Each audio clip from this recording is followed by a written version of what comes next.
Naalala ko nung bata pa lamang ako, pag tinatanong ng mga kalaro at kaklase ko kung anong hanap buhay ng aking ama at ina, ay di ko mawari na para bang ako'y nahihiya at mahinang sinasabi sa kanilang fish vendor lamang.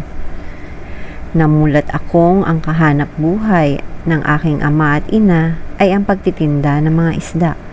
Humahangong aking ama sa fish port ng mga isda at ibebenta naman ito ng aking ina sa palengke.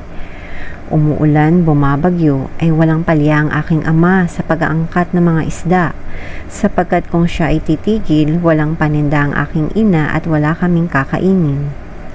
Di man kami mayaman, masasabi kong sa sipag at tiyaga ng aking mga magulang ay nakapagpundar sila ng maliit na bahay at lupa sa Maynila at sasakyan na malaking tulong sa aming kabuhayan.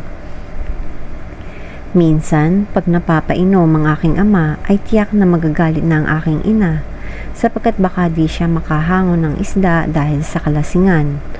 At yun naman ang aking hinihintay sapagkat napakagalante ng aking ama pag nalalasing. Pag humingi ako ng pera, kung ano ang mabunot niyang pera na kadalasan ay tig-100, ay yun ang ibibigay niya sa akin.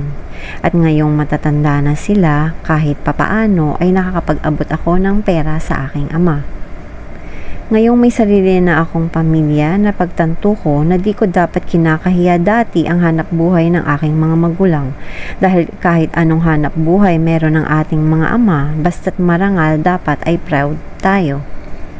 Hanggat nabubuhay sila ay ipakita at paramdam natin ang ating pagmamahal para di tayo magsisi sa huli at suklian natin ang kanilang mga sakripisyo sa pagtaguyod sa atin para mapagtapos tayo ng pag-aaral. Sa lahat ng mga ama, tatay, papa at daddy, Happy Father's Day sa inyo. Mabuhay kayo hanggat gusto nyo.